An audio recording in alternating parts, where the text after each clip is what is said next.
Hi there YouTubers, and welcome to another Starships collection video by Eaglemoss. This time it's the USS Vengeance from Star Trek Into Darkness.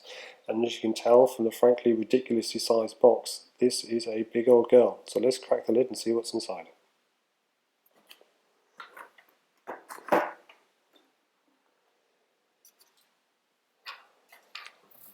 So here's the ship.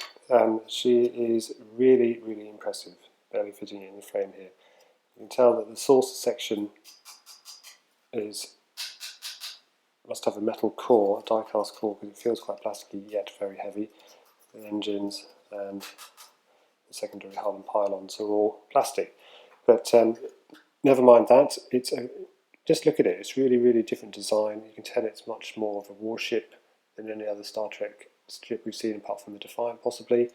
But this is obviously in the new J.J. Abrams universe. Particularly like the colouring. Personally, I'm not convinced by the cutout in the saucer section. I kind of get why it's doing it. No idea why these holes are here at all. To me, it just means that the bridge is even more exposed than it needs to be. I mean, you could argue that the bridge of a starship does not need to be at the top of the saucer and therefore easily damaged by anyone, but never mind. In terms of colouring and paint, it's really well laid out. You've got the Aztec modelling spread throughout, these nice blue highlights, a little bit of white detailing on presumably the glass of the bridge itself, and then on the inside of the inset you have our little windows.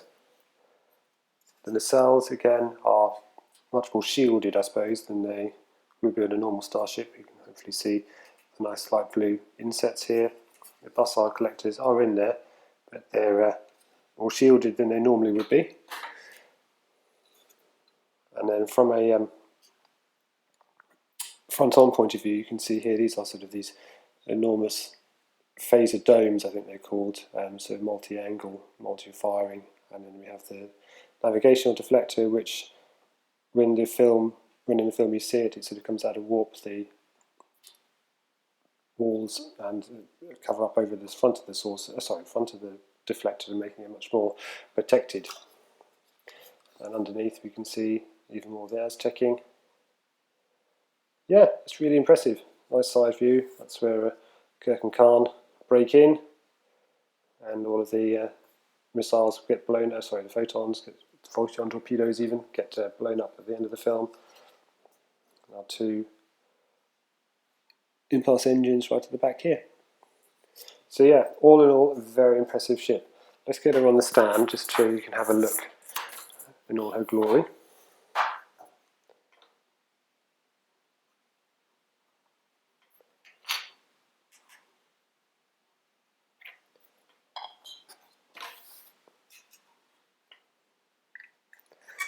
It is a bit of a tricky one to get on the stand.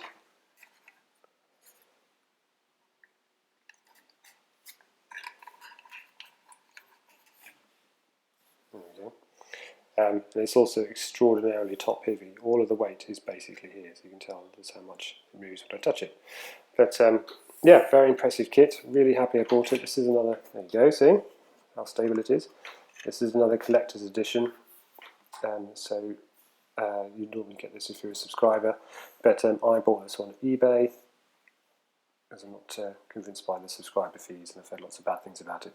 But yeah, really impressive. If you get the chance, I highly recommend picking this up, because just think how cool that would look on your desk at work or your desk at home. So thanks for watching. Any questions or comments, let me know. Bye bye.